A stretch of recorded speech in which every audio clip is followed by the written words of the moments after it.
I want to start today's show, though, on the new updates we're getting on the health front there. As we highlighted, Florida's case count doubling, Texas spiraling out of control, reversing its reopening plans here as it shifts to impose restrictions on restaurants, saying that they're now going to have to drop capacity back down to 50% from 75%. So things moving in the wrong direction. In Arizona also not necessarily doing any better. As we noted, there is a bit of a lag time between case counts rising in some of these states and hospitalizations and death, but not the case in Arizona. That state already down to its last 200 ICU beds as of yesterday, and unfortunately showing a record high number of deaths earlier this week. For more on the situation on the ground there, I want to bring on our first guest today, Mayor W.J. Jim Lane, the mayor of Scottsdale, Arizona, joins us now on the phone. And Mayor Lane, appreciate you taking the time to chat with us. I mean, this obviously has a lot of people worried today. The market's clearly showing uncertainty over whether or not we'll see more lockdowns. What are you seeing right now in Scottsdale in the way that you were kind of ahead of the governor even in requiring masks, but does more need to be done from a higher level, maybe the state level or even the federal level now to step in and try and control this? Well, obviously, thank you for having me with you today and to discuss a very important topic for us all.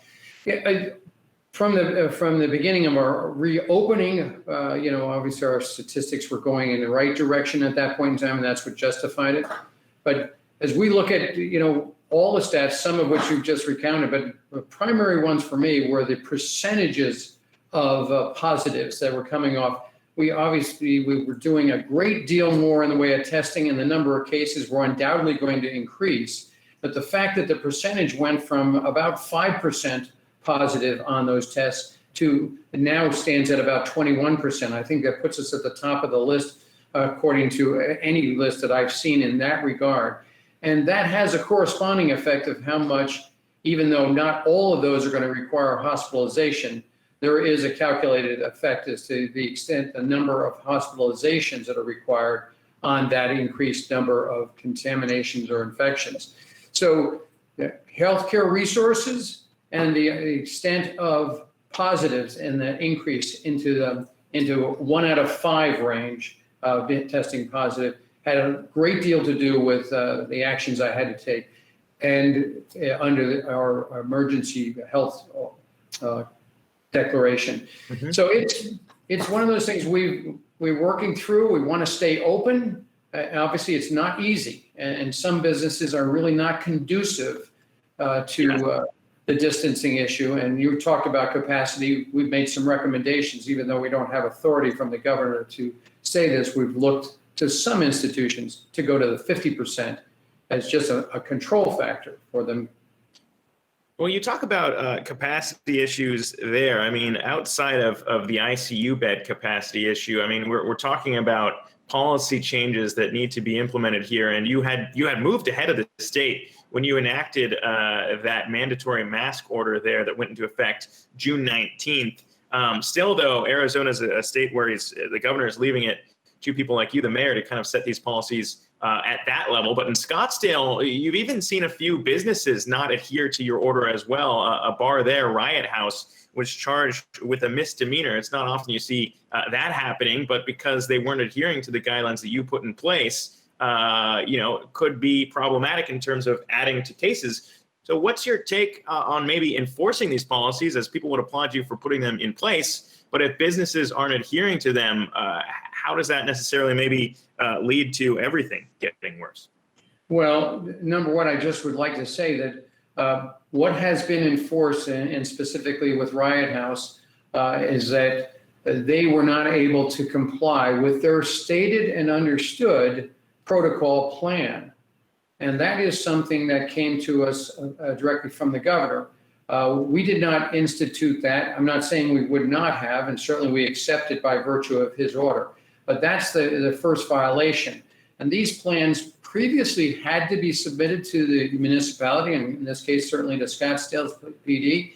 But what he moved forward in his last executive order, at least the one 2020-40, was that we would now apply the state statute of law and also the use of the alcohol liquor licensing control board in enforcing these provisions within their protocol. If they were not able to sustain and maintain those mitigating disinfectant plans, distancing plans, shields, variety of other things to make sure that they were able to protect their customers and their staff.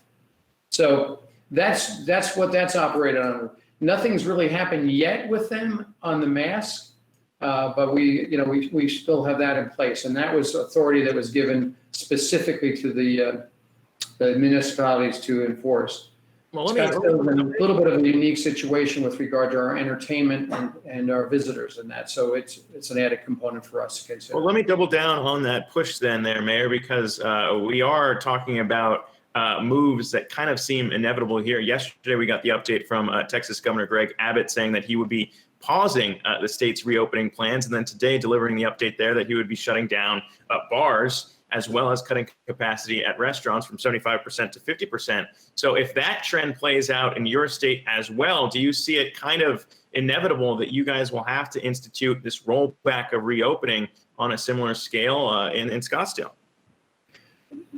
Well, to answer that question, just simply, all options are probably open, but we would much prefer to stay open. But there are some businesses that are maybe it's going to be impossible for them to operate and still maintain the kind of safety issues that we're trying to get to tamp down that percentage of positive COVID infections within every sample we're taking now. So we have to do something in order to make sure we can continue to move forward. And if that seems to be, and it certainly to this point in time, it does seem to be one of the more difficult enterprises to be able to accommodate under the rules. And Mayor, I mean, when we talk about all these things happening in real time, obviously, as you mentioned, testing continues to be an issue in the state of Arizona. We've seen a rising demand there as cases continue to grow. We've heard from the president that obviously, if you test less, you'll see fewer cases. I'm not sure that that's necessarily a solution that a lot of people want. But what have you seen on maybe the push there to try and help support added capacity for testing in your state and in the community of Scottsdale in particular? Well, we are certainly, as far as the management of the testing programs, comes under the state's and the governor's management of that. And frankly, there have been some significant surges in testing in the recent weeks. And that's really what has uncovered the increased infection rate. But there's also, as you increase the infection rate, so you have noted people who now are positively indicated, the contact tracing, it also brings upon a lot of people who would potentially have contact. And if they want to try to get back to work and other things in their lives, it requires that they have to add to the testing. That's put a lot of pressure on the system. I know that we're working on that. I don't have a plan for that myself, but I know that that is part of the direction the governor is intent on improving, even though they sort of work hand in hand. The more testing you do, the more likely you're going to have people who are exposed to have the disease, and therefore, if anybody's been around them, they need to get tested, and so on and so forth. Yeah, especially with right now, as you noted, a 20% positive rate on those tests right now. But appreciate you taking the time to chat with us today, Mayor WJ Jim Lane from Scottsdale, Arizona. Appreciate it. Certainly, you're welcome. Hey investors, Zack Guzman here. Are you interested in learning more about the markets and getting the latest financial news? Well, then click right here to subscribe to our Yahoo Finance YouTube channel. Get the latest up-to-the-minute market analysis, big interviews in the world of finance, and information on how to manage your money every day wherever you are.